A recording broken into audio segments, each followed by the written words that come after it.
ya kwenda kwenye malengo yenu ya top 4?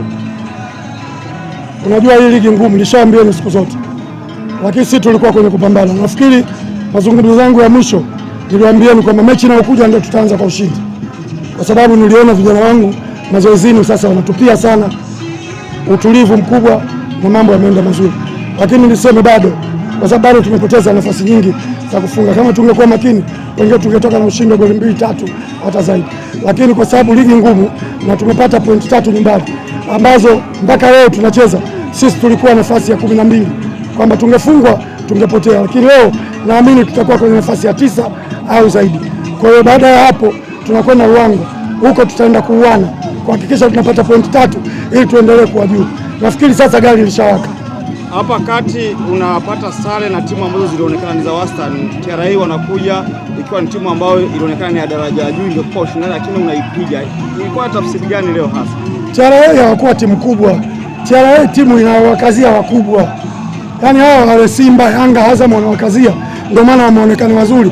Na TRA imepata jina kwa sababu ya Chabwedo baada ya kufanya vizuri kwenye hizo mechi, lakini TRA kama TRA ni timu ya kawaida sana, kwa sababu juzi tulikuwa tunatoka kufungwa na ile Majiji goli 3, sijui anafungwa 8-2-1. Kwa hiyo ni timu ya kawaida, isipokuwa tu kwa sababu ilikuwa ishapata jina, kwa hiyo alikuja, hata nyinyi mliamini kwamba moja kwa moja tutapoteza mchezo. Licha ya ushindi, timu mbinu umeitazamaje? Tena mimi nasema katika timu ambayo kama wachezaji wangu wangetulia kuwafunga rais, hakuna kama wao, kwa sababu wao wanacheza power play, wanatoa mpira nyuma kupeleka mbele, hakuna kitu kingine, hawadominate kama ambavyo hapo, na ndio kuna kipindi wachezaji wangu walitaka kufuata mchezo wao, lakini baada ya kutulia nafikiri umeona kitu tulichojibu. Lakini sio timu ya kubeza ya kusema kwamba timu anaweza kufungwa kibwegebwege, hapana. Ni timu ambayo ina ushindani, lakini sio timu ya kutisha. Muda unakwenda jioni, unaamua kumuingiza Mtui kwa maana ya kuja kukaa midfield wa ukabaji wawili. Uliona kitu gani hadi kuamua hivi?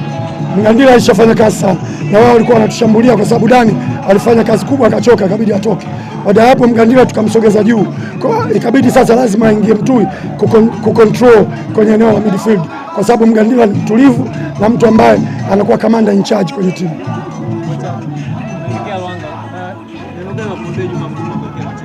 Juma mdogo wangu, tutakwenda kukutana huko tutajua, isipokuwa labda uniulize nimwambie nini Kasim Majaliwa, kwa sababu Majaliwa rafiki yangu na timu ile nishafundisha na nishamwambia toka juzi na kwenda kumchinja na nitamchinja kweli.